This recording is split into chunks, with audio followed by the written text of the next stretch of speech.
friends, welcome back to my channel, and today we're talking about practicing. I know that in a previous vlog I would have talked about me doing a lot of stuff to do art. I don't necessarily spend a lot of time doing art, and I think in this vlog I'm going to actually talk about what actually that means. And what I was talking about in that vlog, sorry, I'm getting thirsty.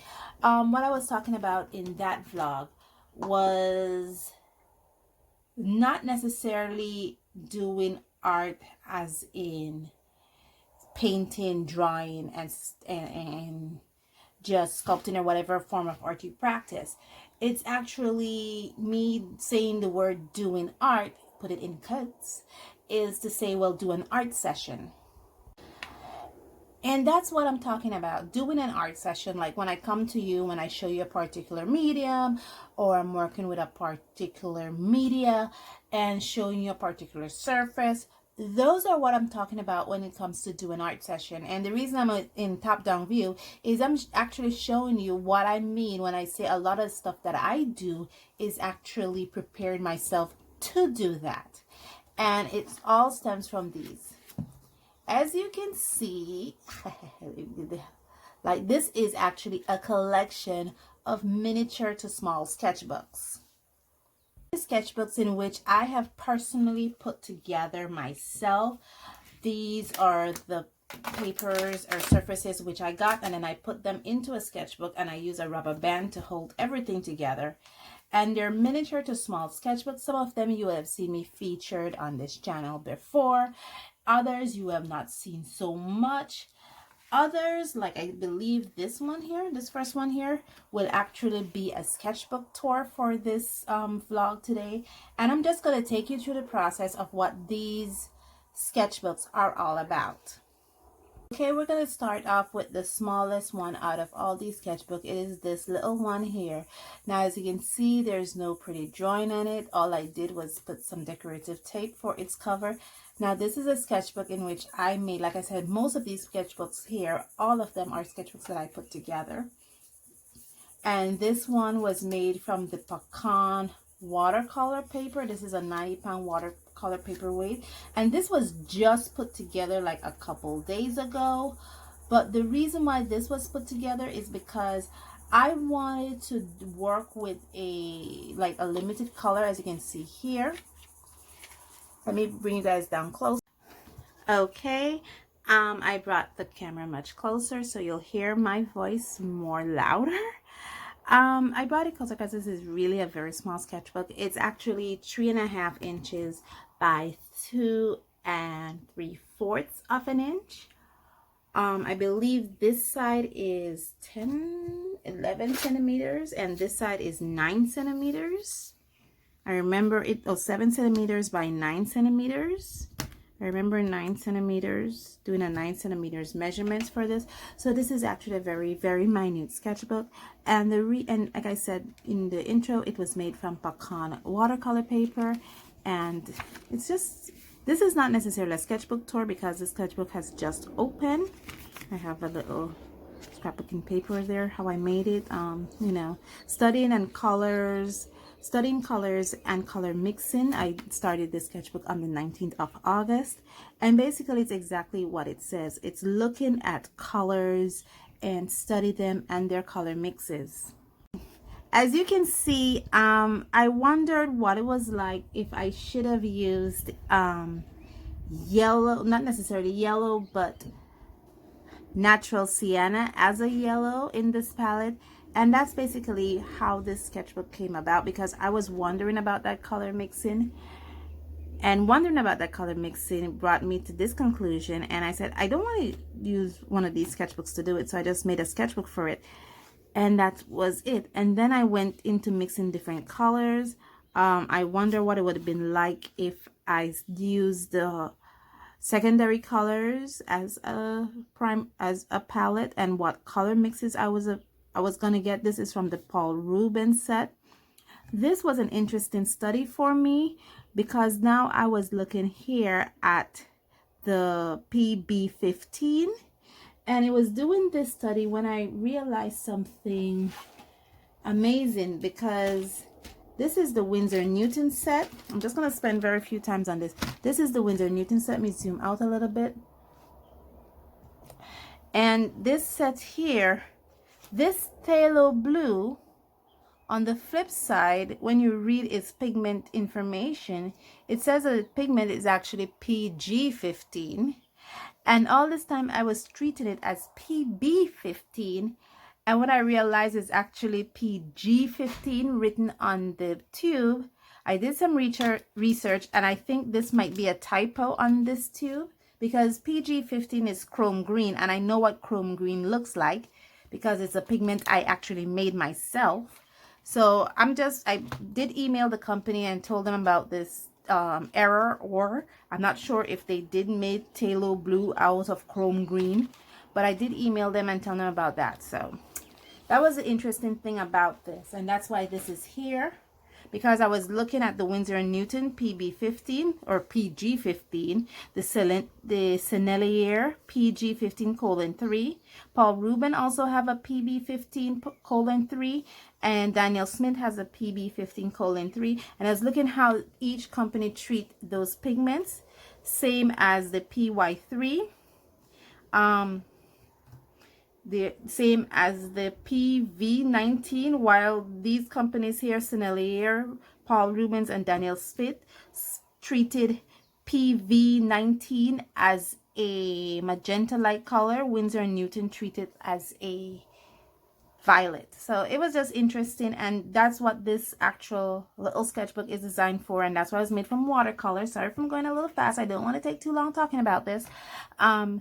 Made from watercolor, so that I could look at that. I'm also reading this book about colors and color mixing, and how the colors, basically books start from beginning. Right now I'm still in the beginning stage of the book, where it talks about the history of the pigments and how the pigments came about from like early Egypt to the Renaissance era to modern era, and now it's going into choosing the palettes and the respect of those palettes across mediums, across oiled, acrylics, gouache, and watercolor, and pastels. So basically I'm in the beginning of the book. I haven't reached the end yet. So basically that's what I am at right now when it comes to that book, and this reading that book and doing this exercise is instrumental. Now let's go into the other sketchbooks. Okay, this is another sketchbook I was telling you guys about. This is the Pokemon theme sketchbook. I'm finished with the drawings in this book, but I'm not finished with the colors in this coloring in this book.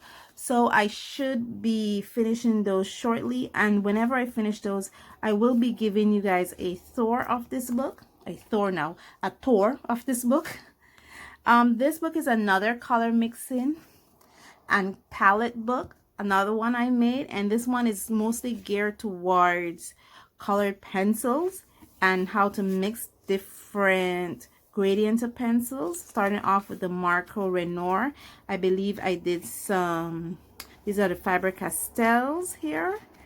I also did these are also the Marco Renoir. Looking at this exercise here, I was looking how colors look within different colors, and like for instance, within yellows, reds seems to look a little, not necessarily dull, but the yellow kind of engulf that red, especially also when it comes to orange, it engulfs the orange.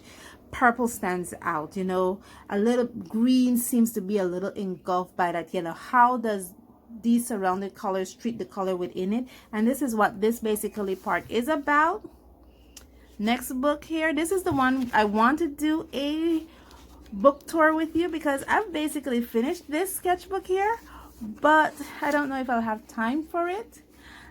Started off, I opened it on July 17th. This is where I basically do practice exercising for art sessions. Here is where I use gel pens to color an illustration.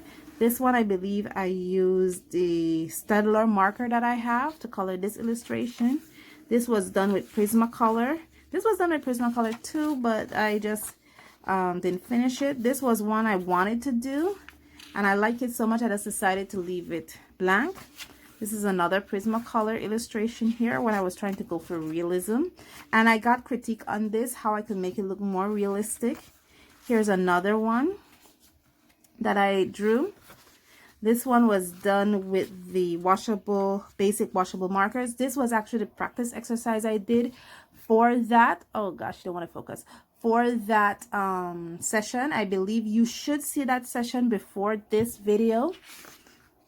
Okay, here's another sketchbook. Sorry if I didn't put anything on the cover, but this one is basically made from pastel papers.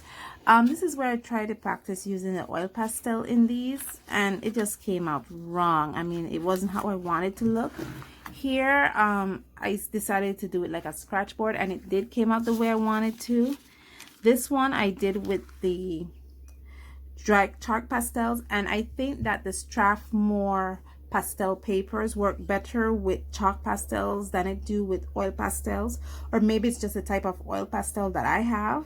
But the chalk pastels came out beautiful on this paper, but the oil pastel not so much. So basically I take the surface, I make it into a sketchbook, and using that sketchbook which I made is where I do a lot of my practice pieces. This is chalk pastels again, so this is how I'm practicing. The other surface here, this one is using pen and ink. So basically this is just a sketchbook that I made just to use pens in and start drawing with pens, doing pen exercises. And then I discovered that I prefer more working with colored pens than I do with just blue and black pens. Hence why I did the practice exercise in there. So yeah, just quick little things. This is another sketchbook. I think you would have seen this sketchbook being featured already when I did a paint with me session using the artist loft, being the first painting in it right here. And then I just did another practice session here with this.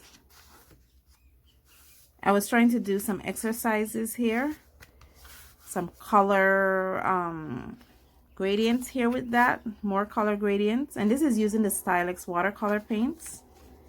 And yeah, this sketchbook is basically finished because it was just a limited amount of pages. And here's another one that I made. This one is made primarily from black paper.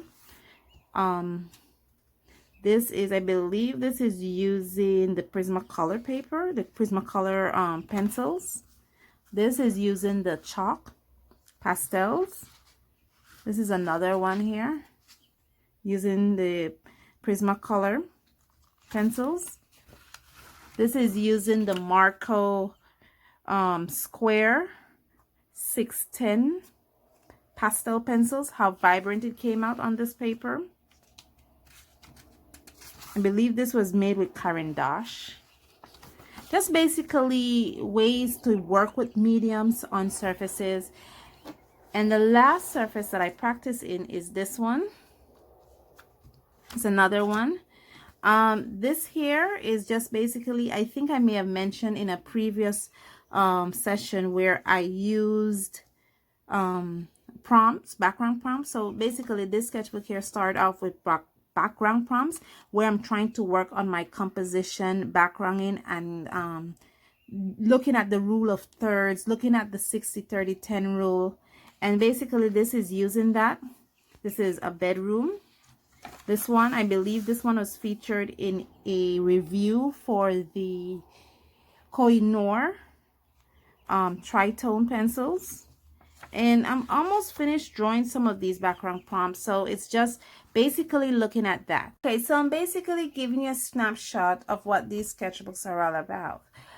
These sketchbooks is what I'm talking about when I say a lot of stuff that I do is actually preparing to draw.